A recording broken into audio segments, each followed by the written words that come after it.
篠島の小林健二さんにお話を伺いに来ました。よろしくお願いします。で僕普段は苔のテラリウムってことで、ガラスの容器の中で苔を育てるのが専門なんですけども、でも苔をめでるジャンルとしてはなんか盆栽があったりとかお庭があったりとかこう多ジャンルなので、今回は専門外の盆栽に使う苔について僕自身もちょっと勉強したいなということで話を聞かせてください。はい、わかりました。結構質問がね、盆栽に関しても来ちゃったりもするんですよ。盆栽とか苔玉に関しても。で大概が苔玉とか盆栽の木は生きてるんだけど苔がこう茶色くなっちゃったとかお悩み相談が来たりするんですけど、茶色くなっちゃったり白くなったりとかするんですが、一つの考え方としては結構放っておくとその環境に馴染んでなんか3年後4年後にちょっと復活してくるっていう場合があるんですよね。はい、なのでなんか逆に放っておいたおかげで綺麗になってるっていう時があります。一回綺麗なものを初め当然貼ってその後調子が悪くなったりしたけど、もう長い3年とかサイクルの中でそこに馴染んでくるっていう。そうですね。あとやはり夏苔の中に含まれている水分が外で管理してるので結構暑かったりとかして、それでお湯になってやっぱ蒸れてしまうっていうのがあるんですよね。苔ってこう、水が必要なんですけれども、大好きなのにちょっとお湯には弱いなるべく夏場とかは直射日光当たらないところで冷たく常に水を流していってあげると、管理もしやすいのかなっていう感じですね。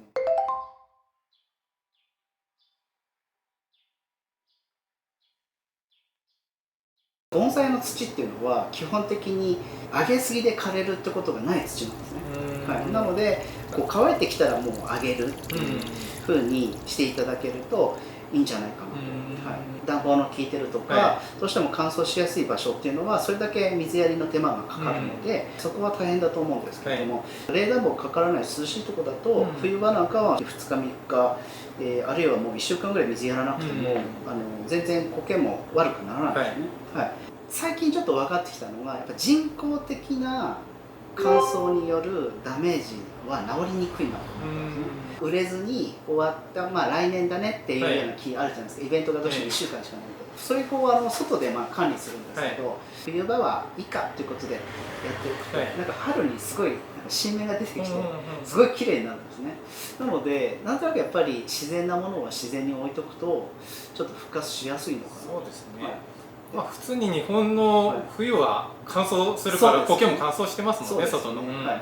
朝露夜露とか、あとある程度の風通しとか、そういったところに耐え忍んでいくと割と盆栽の苔もほったらかしててもいいのかなと。逆にもう一生懸命水をやりながら暖房がすげえかかってて濡れて超乾いてっていうのを繰り返していくともうダメージでダメになっちゃうっていう。あとは盆栽の考え方的にはやっぱお化粧ってこともあるので、冬に外に出す時は苔をちょっと取り除いて、でうちはこのパレットとかにその時にお世話になってた苔を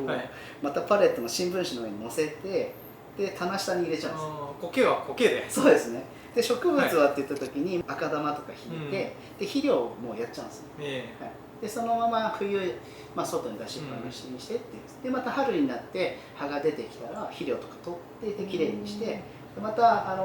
お前の服持ってこようって着させてあげて。なるほど。盆栽の大事なところっていうのはそういう手間暇かけたりとか人の手間をかけて楽しむ趣味なので。同じ苔でも貼りっぱなしじゃなくて、で一回取ったのをまた苔の養生をして、でまた衣替えの季節に貼るっていう、そういう手間のかけ方もあるんですね。結構ありますよ。苔テラリウムと盆栽の大きな違いは自分の中では、テラリウムの場合は本当に作ることが楽しくて、でその世界観もあり、で室内で楽しめて、で水やりも楽ですし、本当に現代のグリーンで。盆栽ってやっぱり昔からある手法の中でやっぱりこの手間暇をかけることが楽しい趣味なのかなっていうふうにちょっと思うんですね。本当に2つのグリーンがあると僕いいなってちょっと自分では思ってるんですけど、やっぱり何もしなくても常にいいグリーンっていうことと、あとやっぱりね伸びてきたらちょっと切ってあげるとか、なんかそういったことでなんか盆栽の価値観っていうのはそっちにあるのかなと。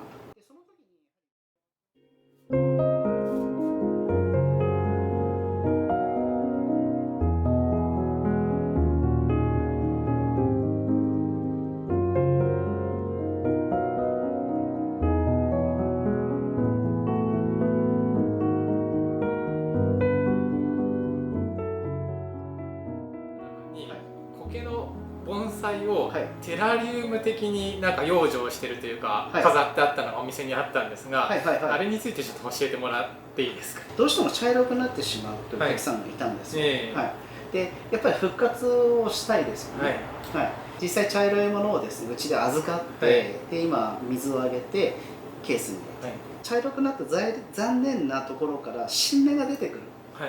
ていうことがちょっとだんだん分かるようになってきたんですね、はい、なので最近はねあえて茶色くなっちゃった苔をガラスケースに入れて、で今僕ちょっと試してるのが、蛍光灯で復活できないかな、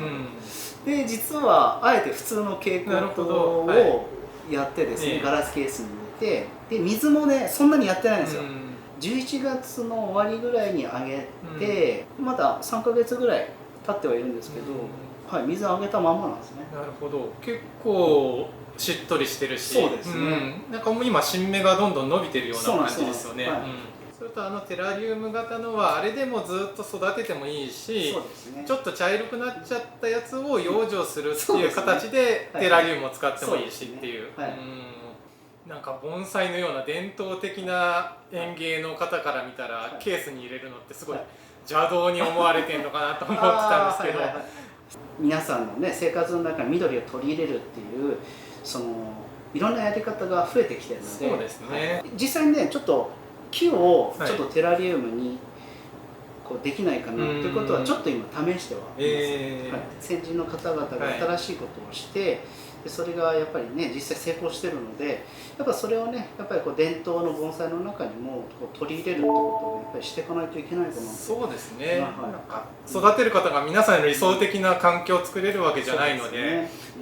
そういうのが応用していけるとなんか育てやすくなるかもしれないですよね。お店の外にある盆栽だとかこうストックだとかを見せていただいたら、結構思ってた以上に苔の種類があって意外にいろんな種類の苔使うんだなと思ったんですけど、小林さんのところではどんな苔を何種類ぐらい使われてるんですかね？いや結構使いますね、やっぱ盆栽というとやっぱ山苔という形で、やっぱ細葉とか荒葉とか、あと砂苔、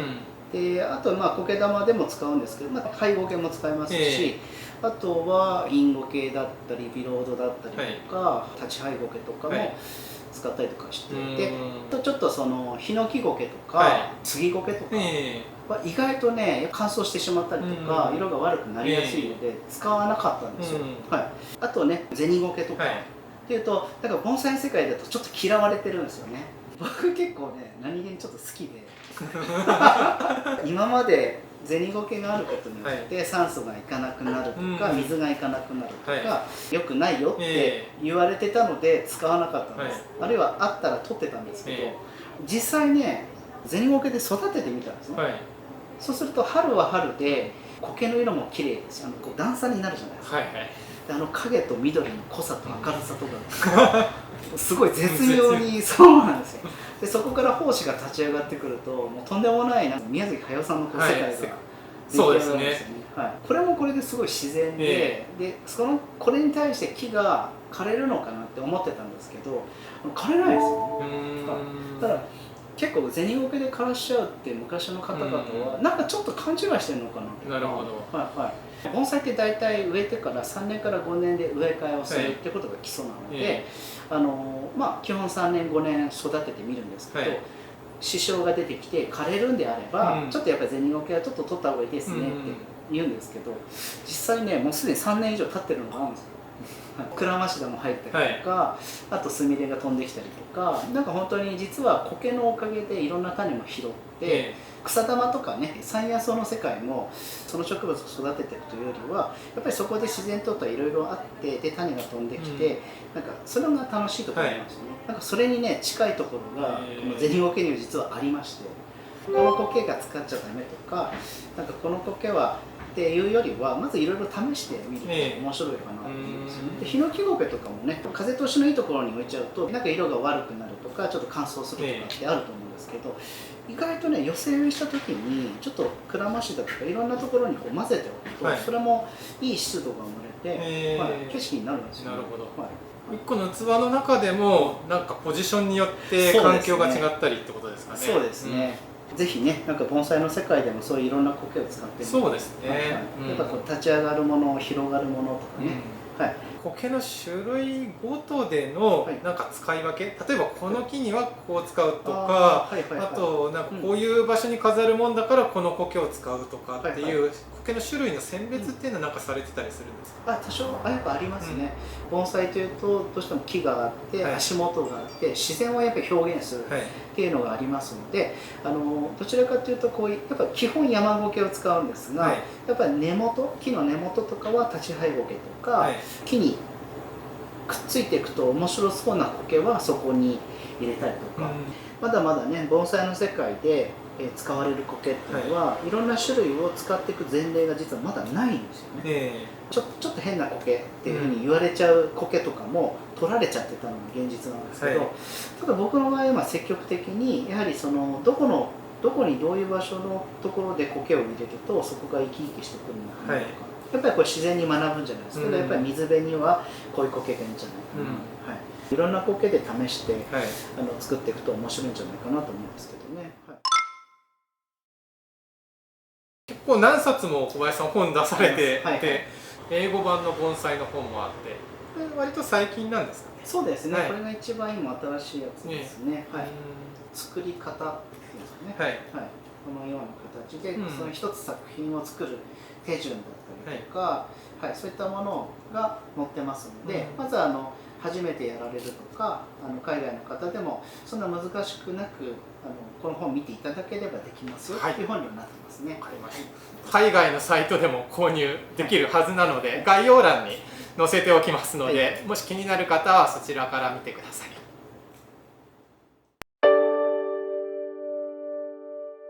僕にとって苔はですね、僕の人生をやっぱ変えた生き物っていうものですね。やっぱ苔がなかったら僕自身が存在しなかったってちょっと思うんですよ。今までいろんなことやってきて飽きないっていうのが初めてだったんですよ。苔というものが一体どういう生き物なのかっていうことも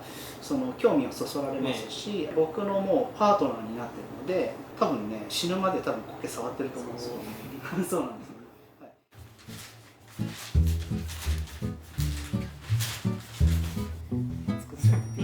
大丈夫です。お願いします。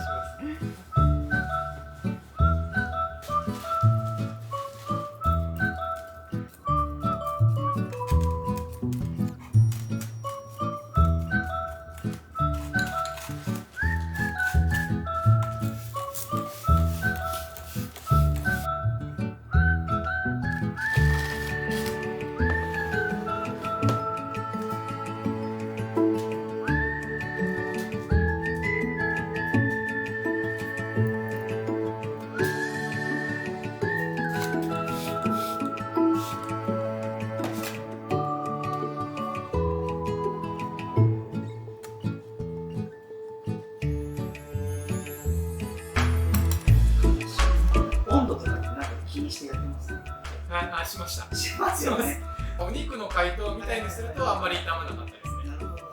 あとカルシオキトの特徴はすごいです。もう手遅れです。